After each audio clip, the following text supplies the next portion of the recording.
So personal statements are also very important as part of your grad school application.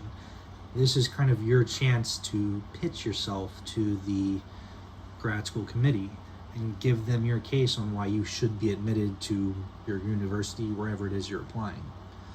So I'm going to go through and talk a little bit about the structure of my personal statement and what I wrote.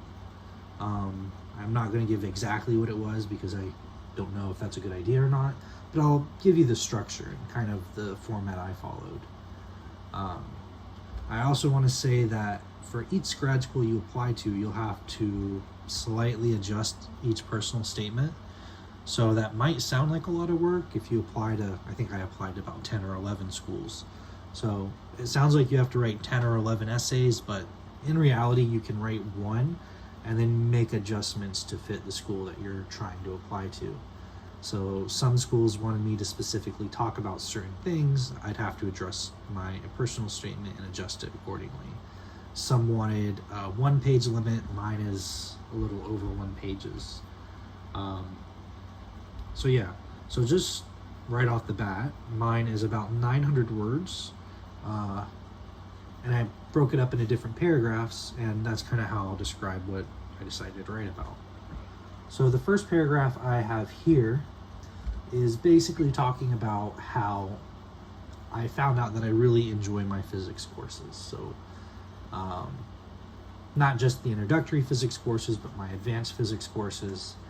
I also mentioned my work as a tutor at a community college teaching physics and math, as well as my experience as a TA at the university teaching intro physics.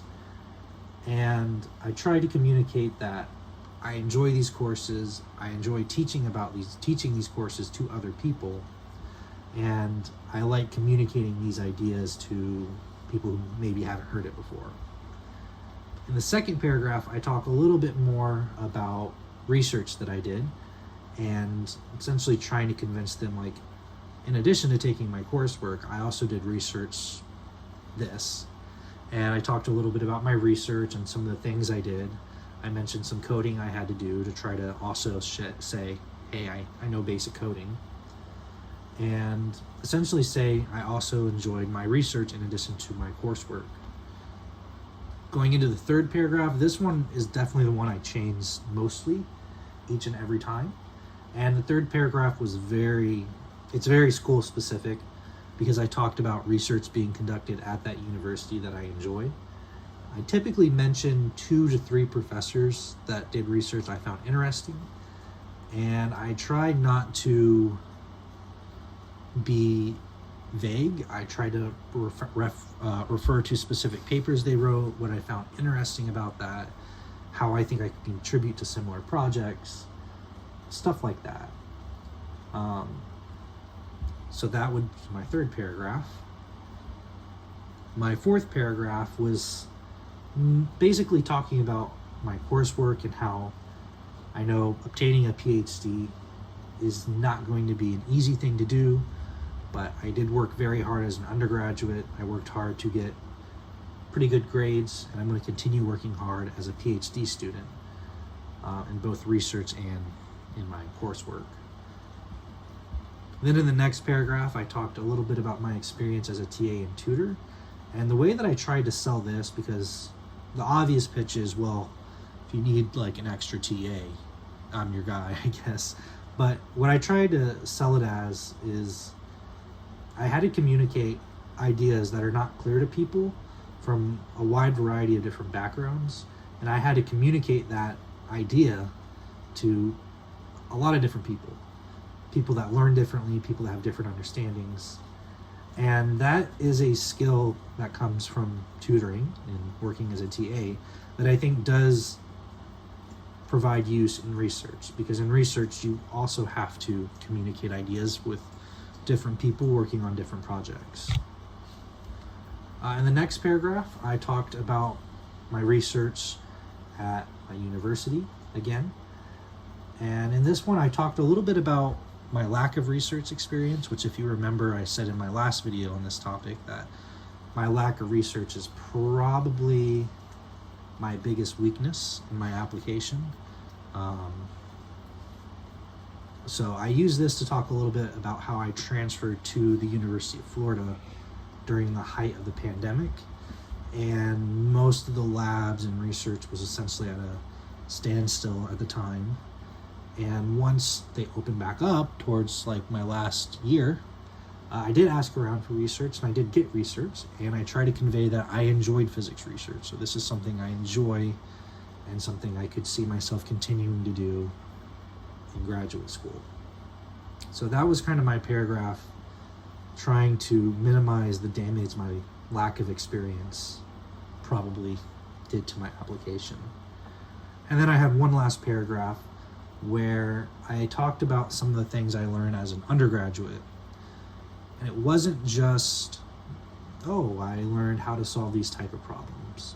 What I was saying here is my courses showed that like if I worked hard and I studied hard, I could achieve grades that I was happy with.